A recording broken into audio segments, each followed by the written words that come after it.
I met Dr. Kun Yuan in January, and I had been telling her about a project that I initiated maybe 8 years ago called Proposal for Squatting Project Hong Kong. The project consisted of a very large image of a group of people being arrested during the 1967 riots in Hong Kong. The people who were being arrested were considered leftists. It was the kind of photograph that's visually very striking. And so initially when I spoke with Yuan about this project, we thought we could make a rehearsal, a performance that was a rehearsal. As I thought about it, as the project developed, it became clear that what I was actually much more interested in, besides the initial catalyst of that photograph, was how different moments of the staircase and the police and protest became possibilities. I decided on 3 master texts that will be the basis for the performance. The first is the photograph that I mentioned. The second is a passage from the film called M from 1931 by Fritz Lang. And in the middle of the film, maybe towards the beginning of the film, there's a scene where a group of people are rushing up a flight of stairs. But as soon as they reach the apex, the camera shows that they're being beaten down by the police. One woman is, in a sense, carried. She's literally carried down the flight of stairs while she's, protesting and screaming. And at the bottom of the stairs, the police commissioner is making a speech. And the third master text for me came in the form of a passage in a novel called Invisible Man by Ralph Ellison. It's a book that is set, I believe, in the 30s or 40s in America. And this scene that I'm interested in consists of the narrator, who is a young black man, witnessing a couple being evicted from their apartment in Harlem. So it's from this scene that the narrator makes his speech, and he galvanizes the crowd around them to, in a sense, push away the evictors.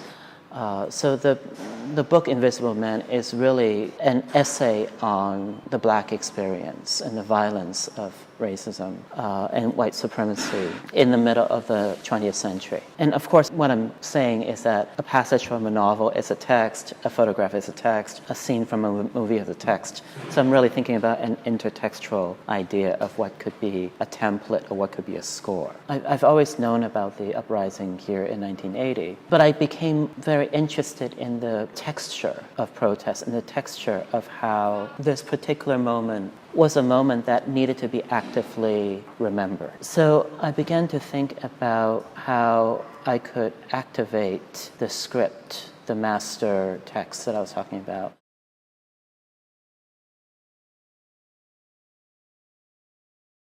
A squatting body is a body that has taken a particular position. Now, in the case of the Metropolitan West, it might be seen as an alien body.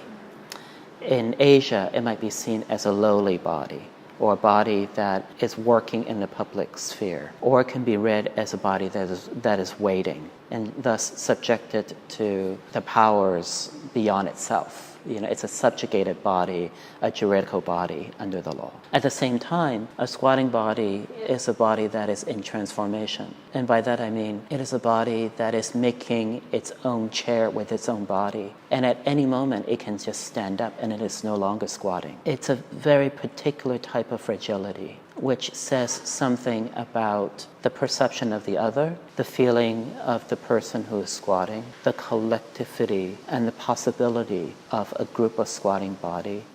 I'm interested in bodies that are squatting exactly as a type of heuristic cipher. It's something that teaches you every time you see it in a concentrated way. And what it teaches you is both the specificity and the desire of the reader and the reading. I'm from Hong Kong, so obviously the border has loomed large in my self-conception, my conception, our conception of the city in which I was born, especially in the 60s and 70s when I was growing up. I suppose this thinking about the border as anxiety means that the reality of the border is a form of anxiety, is much more of a feeling, anticipation, because you're aware of what violence can happen because of borders. What I'm interested in a way, is to think about what to do with anxiety.